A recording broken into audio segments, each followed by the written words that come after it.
adkaatay Soomaali waxay yiraahdeen adkaatay abu xalku si adkaatay shalay tol xal arkay ciidamada Ruushka wasaaradda difaaca Ruushka inay dhaqaajiso maraakiibtii dagaalka iyo maraakiibtii qaadaysay gantaaladii culeyska ahaa gantaaladii nuclear-ka ahaa gantaaladii meelaha fog gaarayay shalay tol xal arkay Ruushka dhaqaajistay istuulkeeda macnaha guuto weyn guutada ugu weyn oo ebed oo Ruushka u fadhisay meesha la yiraahdo Pacific Ocean macnaha badweynta oo la yiraahdo Pacific maraakiibtii fadhisay oo dagaalka ugu weynaa oo aha maraakib qaadayso oo aha maraakib ku raran gantaaladii dagaalka iyo gantaaladii nuclear-ka shalay tol waxa la arkay Ruushku dhaqaajiyay guutadiis ugu weyn waxaana kamid ah guutadaasi maraakib diyaaradaha qaado maraakibta iska caabinta maraakibta weerarka maraakibta xasuuqa iyo baaba maraakibta oo mise u taqaanabo qujis kuwa oo quuso bad galo shalay tol Ruushka waxay dhaqaajisay hubkeeda oo ugu weyn xagga maraakibta dagaalka oo fadhiyay badweynta magaceed la yiraahdo the Pacific Ocean bariga dalka Ruushka oo galbeedka dalka Mareykanka macnaha hadda waxa lagu leeyahay waxa cabsi soo gashay galbeedka Mareykanka sida gobolada California sida inta u taqaanaanbo the west side oo kamid ah gobolada California iyo Canada qayb kamid ah shalay toole waxa la arkay cabsi iyo walwal bahar halkaas inay la kulmeen markii la arkay Mareykanka oo ku soo socdaan ku soo waajahan maraakiibtani asbaabaha dhaqaajiye ayaa wuxuu ku dhawaaqay Ruushka inuu sameeyo halkaas macnaha Pacific Ocean ku sameeyo dowlatus mustawbar marka taas macnaheedu waxa waaye in Mareykanka goboladiisa oo lahayd west side mise galbeedkii Mareykanka sida California oo kale in hadda ay ku jiifanooyeen cabsi waxay ku jiifanooyeen walbahaar marka macnaheedu taas waxa waaye in Mareykanka asnoo la geliyay oo macnaha waxa la geliyay square ay dhunsaanaas maartay oo lagu wareegsan yahay maxaa yeelay dhankaas kala u sii kactano dhankaas oo Asia fog waxa jirto Mareykan wuxuu lahaa China xun qabateen saar si fiican ifaan marka sheekada hadda bilaabanaysa waa wax isku qasan Mareykan wuxuu rabay in China oo saar xun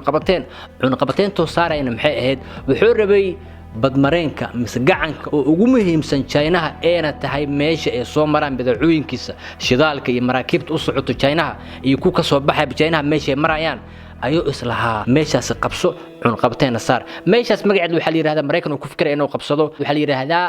Malaga waxa waa meel iskugu imaadaan Singapore iyo Indonesia iyo Malaysia marka Mareykan wuxuu rabay meeshaas inuu mataqaan oo soo dego oo mees oo ka dhisto base markuu base dhistan wuxuu rabay maraakiibta oo shidaalka qaadayso oo China meeshaas soo marayaan wixii mataqaan ka sii gudbaybo in maraakiibta oo shidaalka oo ka imaan wadamada Khaliijka inuu isbaaro dhigto rabay oo saar cun qabateen oo ka qaada lacag oo celiyo kuwa rabo saasoo rabay balse China fiir aqligooda China qorshaan hadda ay kala yihiin Taiwan hadda meeshan bilaaban waxay bilaabatay mar aan hadda ahayn marka meeshan gacankani waxa jirto meel oo albaabkeeda afuro weyn oo muhiim ah intaada soo galin meel waxa jirto oo ka muhiimsan meeshaasna waxa waaye jasiirado oo magacooda la haayo Andaman iyo Nicobar jasiiradahaas Nicobar Andaman waa xitaab ciisan Hindiya waana dhul yaab leh waxa degan dadka Eskimos oo gaaban marka meel Hindiya ay waardiysto waa dadka mataqaana adduunkan oo aad ugu yar oo aad ugu gaaban meesha degaan marka meeshaas wuxuu rabay Mareykan inuu ka dhisto rabay saldhig military ay noqoto albaabkii meesha laga soo gali lahaa in isbaar weyn uu sii dhigto halkaas kalena oo meesha ku sheegay Allah malagana isbaar kale ka sii weyn inuu sii dhigto macnaha wuxuu u socday Mareykan cid Allah China inay geliso ay qabateen saarto laakiin China dad naga horeeyo jasiirad waxa jirto ay magaceeda Allah Kuku the great waxa la magaceeda the great Kuku macnaha Kukudii weyneed Kuku waa jasiiradaas waa jasiirad iskale taabacsan wadanka magaciisa la yiraahdo Myanmar iskale balse 2013 cid Allah China maxay sameeyeen Myanmar iyo China waa dad saaxiibo aad isku fiican Myanmar waxa wadan kaliya ku nooshahay waa cid Allah Chinahi Myanmar xisiisay jasiiradaas xisiisay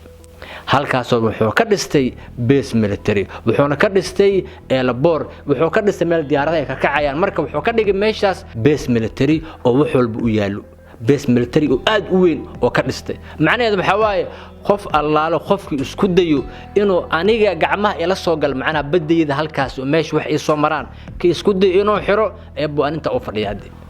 ها marka halkaas wuxuu ka dhistay base weyn oo ka dhistay wuxuuna ku xiray oo ku rakibay radaaradii iyo qalabka oo tashwiishka macnaha satellite ka maaragta isla meeshan kale basaas tashwiish loogu furo waa la ogaaway 13 sano waa la ogaaway meeshaas inay dhismatay eena noqotay jasiirad oo China oo leeyahay base military u taa macnaha silig military u taa waa la ogaaway hadda la soo ogaaday Mareykanna asna wuxuu leeyahay oo haysta saldhig military wuxuu ku leeyahay meel China u dhow oo ah jasiirad taabacsan dalka Japan halkaas wuxuu ku leeyahay base military waana meel u dhow Taiwan iyo wuxuu kaloo rabay Mareykanka in oo base military saldhig military oo ka dhisto dalka Philippines laakiin Marcos madaxweynaha Philippines brother Woody wuxuu aniga waxaan ku noolahay China hadii wuxuu dhahay afaaraha ila soo gashaan meeshan waxa ka dhisataan oo dhahay China wuxuu dhan madaxiisa istaaga dhaqaalaha iyo ganacsiga wuxuu dhahay China ku xiran yahay marka Mareykan marka la noo ahaato Mareykan asa marka waxa la galiyay oo waxa lagu geliyay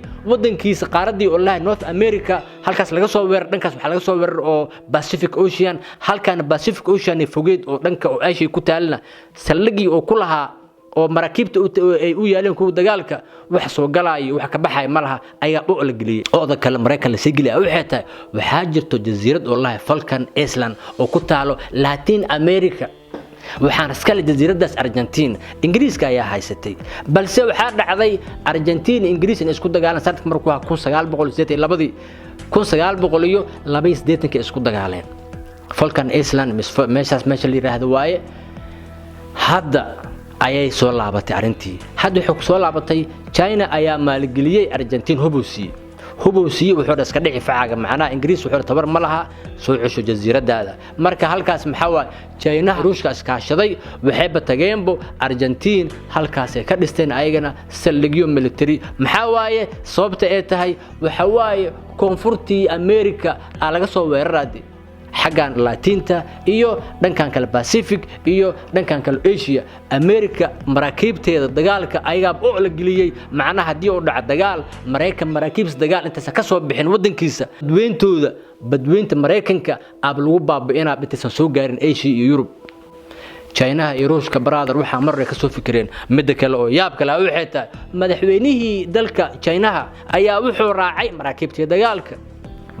dagaalka oo raacay wuxuu ka qayb galay dhool tuskay tababarka maalmaha ka socdo dalkan China daraad wuxuu soo rogtay waxa la yiraahdo cunqabateen ee waxay saartay xagga diyaaradaha iyo xagga maraakiibta waxa la yiri Taiwan diyaarad galaysa maska bixaysa malaha markab galay maska baxayn malaha cidi isku daydana waxa la yiri cirka loo diraa macnaha wal suurida waana la duqeynaa cunqabateyntan waxay bilaabanaysaa 16 Abriil ilaa waxay soconaysaa 18 Abriil iyo xumalay ka fog marka Mareykan wal isku duub mid kale muwaadino soo ma ogid in Brazil iyo South Africa iyo Hindiya iyo China iyo Ruushka isku biireen ay sameysteen urur magaciisa la mismidu oo magaciisa la BRICS waxay go'aansadeen shalay toole markii halkaas oo tagay dalka China waxa tagay madaxweynaha dalka Brazil Lula da Silva halkaas oo tagay waxaan lagu heshiiyay inay sameeysan doonaan waxa la yiraahdo lacag midaysan macnaha one currency al sameey doonaa lacagtaasna magaceeda lama yaqaan ilaa hadda laakiin waxa lagu dhawaaqay in ay soo bixi doonto ay dhaqan gali doonto bisha August na soo hayso 2023